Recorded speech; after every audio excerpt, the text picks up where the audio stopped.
انتہائی ہونہار طلباء و طالبات، سینیٹرز، پارلیمنٹیرینز اور ان قوم کے عظیم بیٹوں اور بیٹوں کے والدین، خواتین و حضرات، السلام علیکم۔ آج میرے لیے ایک انتہائی اطمینان کا دن ہے کہ اللہ تعالیٰ کے فضل و کرم سے وہ شعبہ جس کے ذریعے دنیا میں رینگتی ہوئی قومیں اوج ثریہ پر پہنچیں، اسی شعبے کو آگے بڑھانے کے لیے آج مجھے یہاں پر آنے کا موقع ملا ہے، اور بغیر کسی خود نمائی کے میں یہ کہنا چاہتا ہوں کہ میں نے اس سفر کا آغاز 2008 میں پنجاب سے شروع کیا، جب میں غریب الوطنی کے دن گزار رہا تھا تو ایک دن لندن میں میری ملاقات ڈاکٹر امجد ثاقب سے ہوئی۔ یہ 2003-04 کی بات ہے، جب ایک موذی بیماری سے اللہ تعالیٰ نے مجھے نجات دلائی، اس کا جتنا بھی شکر ادا کروں کم ہے۔ تو ڈاکٹر امجد ثاقب میرے ساتھ پنجاب میں 1997 میں انہوں نے میرے ساتھ کام کیا تھا، تو ان سے میں نے ملاقات کی اور تعلیم کے اوپر گفتگو کی۔ تو مجھے تو نہیں پتا تھا کہ مجھے دوبارہ کبھی موقع ملے گا خدمت کا، یہ تو اللہ تعالیٰ کے ہاتھ میں تھا۔ تو انہوں نے گفتگو میں ایک انڈاؤمنٹ فنڈ کی بات کی، چنانچہ 2008 میں جو ہی ہمیں اللہ تعالیٰ نے موقع دیا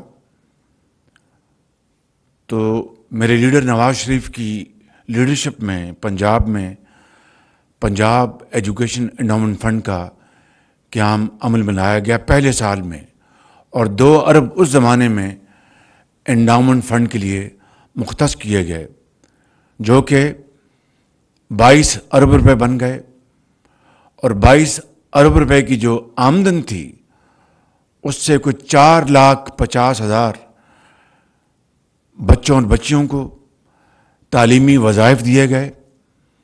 اور میں جانتا ہوں اس زمانے میں غریب ترین گھرانوں سے ان کا تعلق تھا، لیکن وہ انتہائی ذہین، انتہائی قابل اور محنتی وہ بچے تھے۔ آج اللہ تعالیٰ کے فضل و کرم سے ان میں سے ہزاروں ڈاکٹرز بنے، ہزاروں انجینئرز بنے، اور وہ عظیم قوم کے معمار بن چکے ہیں۔ اس سے بڑی نعمت اور اس سے بڑی خدمت قوم کی کوئی اور ہو نہیں سکتی۔ میں نے اس زمانے میں، میری خواہش تھی کہ میں 2 ارب کا جو سالانہ جو انڈاؤمنٹ جو فنڈ ہے جو جاتا تھا وہاں پہ اس کے اکاؤنٹ میں، تاکہ اس کی سالانہ آمدن سے بچوں کے وظائف ان کو دیے جائیں، میں نے بڑی کوشش کی کہ میں اس کو 2 ارب سے بڑھا کر 5 ارب کر دوں سالانہ یا اس سے زیادہ۔ میرے جو رفقا تھے سیاسی وہ بھی اس سے متفق تھے، اور جو سرکاری افسران وہ بھی اس سے مکمل طور پر متفق تھے، لیکن کچھ ایسے حالات بنتے تھے یا بنائے جاتے تھے کہ تعلیم کے اس انڈاؤمنٹ فنڈ کو میں بڑھانے میں ہر سال کوشش کرتا تھا، لیکن کچھ ایفرٹ ادھوری رہ جاتی تھی۔ میں آپ کو آج آپ کی خدمت میں عرض کرنا چاہتا ہوں کہ یہ سفر تا قیامت ادھورا رہے گا اگر ہم نے ممکنہ حد تک جو اپنے مالی وسائل ہیں وہ ان قوم کے کروڑوں بچوں اور بچیوں کی خدمت میں نچھاور نہ کیے قدموں میں، یہ سفر ادھورا رہے گا۔ آج 14 ارب روپے کا جو اب مالی سال شروع ہوا ہے اس میں 14 ارب روپے دکھائے گئے جو کہ اگلے 4 سالوں میں یہ انڈومنٹ فنڈ میں جائیں گے۔ یہ آٹے میں نمک کے برابر ہے۔ چونکہ ہمارے مالی وسائل اور مالی مشکلات اتنی زیادہ ہیں، ہم صرف اس سال جس طرح بتایا کہ 3 ارب روپے، اور 3 ارب روپے اس سال انڈومنٹ فنڈ میں نہیں جا رہے، اس لیے کہ اگر میں اس کو انڈومنٹ فنڈ میں ڈالتا تو پھر اس کی آمدن تو سال بعد ہونی تھی، یا میں بینک کو کہتا کہ مجھے ایڈوانس انکم دے دیں اور میں ان بچوں کو وظائف میں ان کے خدمت میں پیش کرتا۔ تو 2 طریقے تھے، وہ ایڈوانس دیتے تو وہ ظاہر ہے کہ وہ لون ہوتا، وہ اس کی آمدن جو تھی اس سے وہ کٹوتی ہوتی۔ میں اس تفصیل میں نہیں جانا چاہتا۔ ہم نے فیصلہ کیا کہ اس سال کے یہ 3 ارب روپیہ جو مختص ہے، یہ سارے کا سارا ہم پاکستان بھر کے ان عظیم بچوں اور بچیوں کے وظائف ان کے حوالے کریں، تاکہ وہ تعلیم کی زیور سے آراستہ پیراستہ ہوں اور پاکستان کے عظیم معمار بنیں، پاکستان کی شکل بدلیں، خوشحالی اور ترقی کا انقلاب لے کے آئیں۔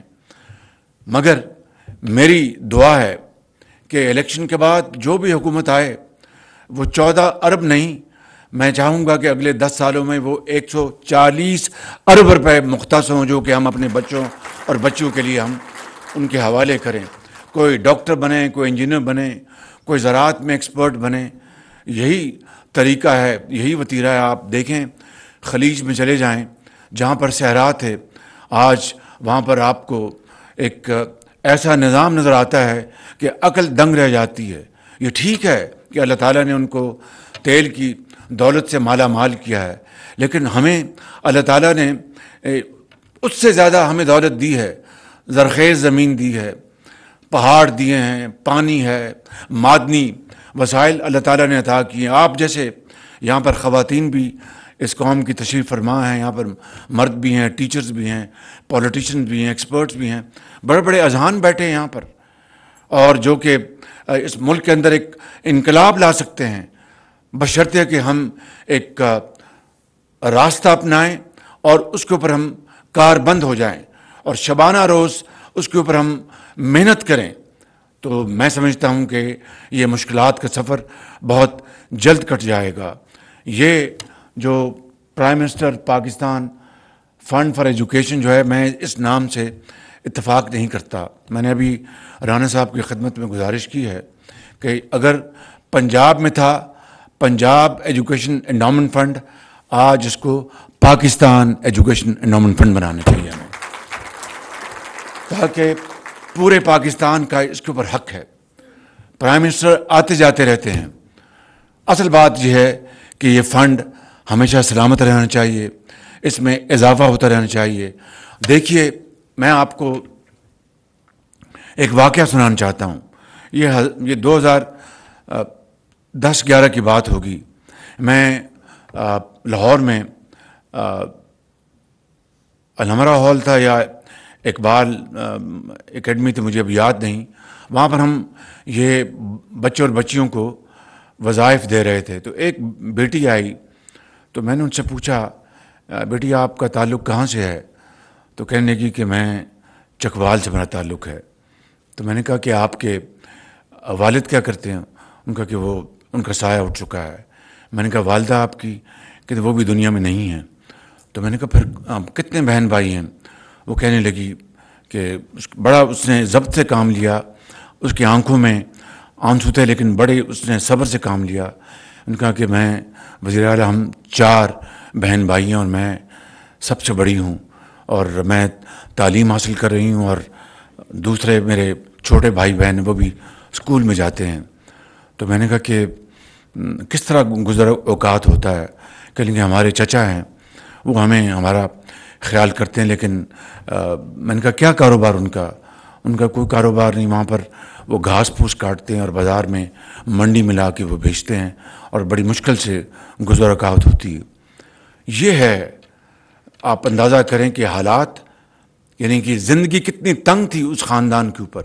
اور یہ ایک بچی کا یہ معاملہ نہیں ہے، اس ملک میں اس طرح کی لاکھوں بچیاں ایسی ہیں پورے پاکستان میں جن کے اوپر زندگی تنگ ہے لیکن ان کے جذبے اتنے جوان ہیں اور اتنا مصمم ارادہ ہے کہ وہ چاہتی ہیں کہ ہم تمام مشکلات کو چیرتے ہوئے ہم ڈاکٹرز بنیں، انجینئرز بنیں، اپنے خاندان کا نام روشن کریں اور پاکستان کا نام روشن کریں۔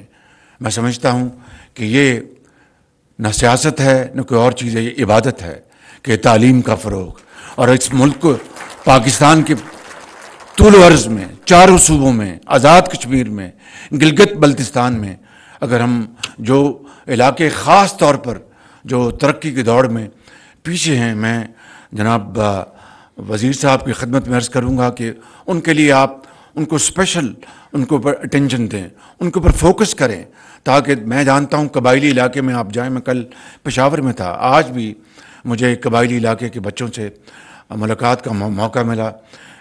ایک نام میں نہیں لیتا، ان کے والد مزدوری کرتے ہیں اور وہ دیکھیں اپنا کتنے ایک فخر کے ساتھ اور ایک اعتماد کے ساتھ یہاں وہ بچہ کھڑا تھا اور تعلیم کے حصول کے لیے وہ ہر چیز کرنے کو تیار ہے، چاہے وہ رات کو اس کو ایک لالٹین کے نیچے پڑھنا پڑے یا جس طریقے سے بھی۔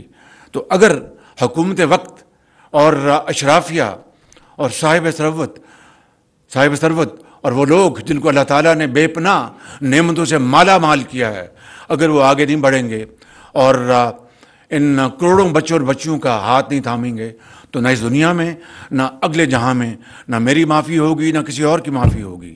میں سمجھتا ہوں کہ آج یہ وقت ہے کہ ہم تعلیم کے اوپر پوری طرح ہم فوکس کریں، اور تعلیم جو ہے وہ جو کہ بامانی ہو، جس کی ریلیونس ہو آج کے زمانے میں، اور وہ ایک ٹیکنیکل ایجوکیشن ہے۔ آج تعلیم کے شعبے اتنے ترقی کر گئے ہیں کہ ذہن میں اس کو پوری طرح اس کی تصویر کشی ممکن نہیں ہے۔ آج انفارمیشن ٹیکنالوجی ہے، آج آرٹیفیشل انفارمیشن ہے، آج لوازمات ہیں، چاہے وہ زراعت لے لیں، چاہے وہ میڈیکل سائنس لے لیں، چاہے وہ کیمسٹری لے لیں، فزکس لے لیں، حتیٰ کہ آج زراعت جو ہے وہ جو ہوا میں جو آج کل بڑے ماڈرن گیجٹریز ہیں، ان کے ذریعے وہ زراعت ان کو نیچے سے وہ باقاعدہ تصویر کشی کرتے ہیں اور بتاتے ہیں کہ یہ جگہ ہے جہاں پر بیماری پھیل رہی ہے، اور صرف اسی جگہ کے اوپر وہ سپرے ہوتا ہے، وگرنہ جب یہ آلات نہیں تھے تو وہ سپرے کی قیمت بھی مہنگی اور پورے علاقے میں جو تندرست جو پودے ہیں ان کو بھی تباہ کر دیتے تھے۔ اسی طریقے سے آج کی جدید زراعت کے آلات بتاتے ہیں کہ فلاں جگہ پانی کی کمی ہے، وہاں پر وہ باقاعدہ میجرڈ وہاں پر پانی وہاں پر دیتے ہیں۔ تو اس طرح قومیں ترقی کرتی ہیں، اور یہی اصول جو ہے وہ زندگی کے ہر شعبے میں یہ عمل پیرا ہے۔ میں سمجھتا ہوں کہ آج کی اس محفل کے حوالے سے میں یہ آپ کو یقین دلاتا ہوں، ہماری حکومت کی مدت 14 اگست کو ختم ہو جائے گی۔ اس کے بعد جب بھی الیکشن اکتوبر میں نومبر میں جب بھی ہوتے ہیں، الیکشن کمیشن نے اس کا اعلان کرنا ہے۔ میری دعا ہے اور مجھے یقین آپ سب کی دعا ہے کہ جو بھی حکومت آئے عوام کے ووٹوں سے، وہ تعلیم کو نمبر 1 پرائیورٹی دے، کہ اس کے بغیر اندھیرے رہیں گے، اس کے بغیر ملک آگے نہیں چلے گا۔ میں اس کے علاوہ رانا صاحب کو یہ گزارش کروں گا کہ ووکیشنل ٹریننگ کے اوپر، اسکل ڈیولپمنٹ کے اوپر آپ بھرپور توجہ دیں، اور انہی فنڈ میں سے مزید فنڈ میں انشاءاللہ جب اللہ تعالیٰ موقع دے گا، آج دعا کریں کہ ورلڈ بینک IMF کی آج میٹنگ ہے بورڈ کی، وہاں پر ہمارا جو IMF کا پروگرام جو ہے وہ آج اپروو ہو جائے۔ لیکن یہ کوئی میں بار بار یہی لفظ دہراؤں گا کہ یہ لمحہ فخریہ نہیں ہے، یہ لمحہ فکریہ ہے۔ یہ کوئی بہت شادیانے بجانے والی بات نہیں ہے، یہ سیلف انٹروسپیکشن ہے، خاص طور پر حکومت وقت اور تمام سیاستدانوں کو اور تمام وہ لوگ جن کو اللہ تعالیٰ نے یہ قدرت دی ہے اس ملک کی تقدیر بدلنے کے لیے، چاہے وہ وائس چانسلرز ہیں، چاہے وہ پولیٹیشنز ہیں، چاہے وہ جرنیل ہیں، ججز ہیں، چاہے وہ ٹیچرز ہیں، چاہے وہ انجینئرز ہیں، ڈاکٹرز ہیں، زندگی کے ہر شعبے سے تعلق رکھنے والے لوگ جن کو اللہ تعالیٰ نے ان کی قسمت میں لکھ رکھا ہے کہ وہ اپنی کنٹریبیوشن سے ملک کی تقدیر بدل سکتے ہیں، یہ ان کے لیے آج لمحہ فکریہ ہے، میرے لیے ہے کہ کیا وجہ ہے کہ ہمسایہ ممالک، اور میں ایک دکھی دل سے آپ سے بات کر رہا ہوں کہ ہمسایہ ممالک جو ہیں وہ ہم سے کہیں آگے چلے گئے، اور وہ زمانہ تھا کہ ہم ان کے ساتھ کمپٹیشن میں تھے، مقابلہ کرتے تھے۔ کل بھی میں نے کسی جگہ کہا کہ ٹیکسٹائل میں پاکستان 80 کی دہائی تک، 90 کی دہائی تک ہم ان سے آگے تھے۔ 90 کی دہائی میں ہمارا روپیہ ہے، اس کی قدر ان سے زیادہ تھی۔ آج کوئی مقابلہ نہیں ہے، اور یہ ایسی تکلیف ہے کہ رات کو بھی نیند نہیں آتی۔ لیکن وہ قومیں جب تکلیف آتی ہے، مشکلات آتی ہیں، تو پھر وہ اپنی کمر کستی ہیں اور فیصلہ کرتے ہیں کہ ہم نے حالات کا، مشکلات کا مقابلہ کرنا، اور انشاءاللہ کچھ ہو جائے ہم اپنے مقام حاصل کر کے رہیں گے۔ جرمنی اور جاپان سے بہترین اور زیادہ طاقتور مثال اور ہے کوئی نہیں کہ طاقتور بموں نے ان کو تباہ کر دیا، شہروں کے شہر وہ لقمہ اجل بن گئے۔ اور دیکھیے جرمنی آج کہاں دوبارہ کھڑا ہو گیا 60-70 سال بعد۔ آپ اس کو جاپان کو دیکھیں، دوبارہ وہ دونوں ممالک آج دنیا کے ترقی پذیر ممالک میں ان کو شمار ہوتا ہے۔ پہلا نمبر آج امریکہ کا ہے، دوسرا چین کا ہے، تیسرا جرمنی کا ہے، اور چوتھا جاپان کا ہے۔ اندازہ کریں کہ ہیروشیما میں اور ناگاساکی میں کروڑوں لوگ تباہ ہو گئے، مر گئے، اور ہر چیز شہر کے شہر they were razed to ground۔ اور کس طرح وہ دوبارہ انہوں نے فیصلہ کیا کہ نہیں، ہم نے جینا ہے، مرنا نہیں ہے۔ یہ وہ مثالیں ہیں، میں سمجھتا ہوں کہ ہمیں حوصلہ دیتی ہیں، اور انشاءاللہ مجھے اس میں کوئی کہنے میں باک نہیں کہ انشاءاللہ اس قوم میں بڑی توانائی ہے، بڑی ہمت ہے، خدا کی قسم۔ اور انشاءاللہ مجھے پورا یقین ہے کہ ہم فیصلہ کر لیں، ایک ہو جائیں، اکٹھے ہو جائیں، ایک زبان سے بات کریں، تو پھر انشاءاللہ وہ وقت آئے گا کہ آج جگہ جگہ ہم جا کے پاکستان کو ڈیفالٹ سے بچانے کے لیے ادھار مانگ رہے ہیں، IMF کی منتیں کر رہے ہیں۔ یہ زندگی بسر کرنے کا یہ طریقہ نہیں ہے۔ زندہ قومی تو وہ اقبال کا وہ کیا شعر ہے کہ خودی کو کر بلند اتنا، خودی کو کر بلند اتنا کہ ہر تقدیر سے پہلے، خودی کو کر بلند اتنا کہ ہر تقدیر سے پہلے خدا بندے سے خود پوچھے بتا تیری رضا کیا ہے۔ لیکن میرے عظیم بزرگوں اور بہنوں، یہ خودی، یہ گردن میں سریے والی خودی نہیں ہے، یہ خودی محنت کی ہے، یہ اظہار کی ہے، یہ قربانی کی ہے، یہ ہمت کی ہے، یہ دیانت کی ہے، خودی ہے۔ اور یہ وہ ایک عظیم یہ نقطہ ہے جو حضرت علامہ اقبال نے ہمیں بتایا۔ اس طرح کی بے شمار انہوں نے جو اشعار کہے ہیں، جیسے کہ خون جو ہے وہ دوڑنا شروع ہو جاتا ہے بڑی تیزی کے ساتھ، کہ کس طرح جو آزادی جو ہے وہ اصل آزادی وہی ہے جو معاشی آزادی ہے۔ تو میں آپ کا زیادہ وقت نہیں لوں گا، آپ خود ماشاءاللہ بڑے بڑے اپنے تائیں آپ پروفیسرز ہیں، وائس چانسلرز ہیں، ٹیچرز ہیں، بہت انتہائی لائق احترام۔ میں آپ کی خدمت میں صرف یہی عرض کروں گا کہ حکومت کا فرض ہے کہ ہم ہر طریقے سے ہم اس قوم کے عظیم بچوں اور بچیوں کے لیے جو کچھ بھی ہم کر سکتے ہیں ہم کریں۔ تو لہٰذا یہ 14 ارب روپے کا بالکل ہم نے تخمینہ یہی بنایا ہے۔ خدا کرے اور اللہ تعالیٰ کرے کہ ہمارے پاس اتنے وسائل موجود ہوں کہ ہم ان 14 ارب کو ہم اگر 1400 ارب نہیں تو 140 ارب ہم کر دیں، تاکہ جس سے کہ اس ملک کے طول و عرض میں تعلیم کی جو نور ہے وہ پھیل جائے، اور پاکستان اپنا کھویا ہوا مقام دنیا میں حاصل کر سکے۔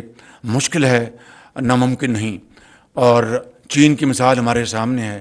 49 میں چین نے آزادی ان کو ملی، ہم 47 میں ہم نے آزادی کی آنکھ کھولی ہم نے، اور چین کے مقابلے میں 70 میں پاکستان کا جو پر کیپٹا انکم تھا ان سے زیادہ تھا، GDP ہماری ان سے زیادہ تھی۔ آج چین کہاں اور ہم کہاں؟ آج چین ہمارا اللہ کا شکر ہے، لاکھ لاکھ شکر ہے کہ ہمارا بہترین دوست ہے۔ اس برے وقت میں جس طرح چین نے ہمارا ہاتھ تھاما، نہ میں ان کا شکریہ ادا کر سکتا ہوں، نہ آپ، نہ پوری قوم۔ انہوں نے ایک دوست بن کر انہوں نے یہ خطرہ ان کو محسوس ہو گیا تھا کہ پاکستان بہت مشکلات میں اور ان کو بہت تنگی ہے. انہوں نے ہمیں پچھلے 3 مہینے میں انہوں نے $5 ارب انہوں نے ہمیں واپس کیا.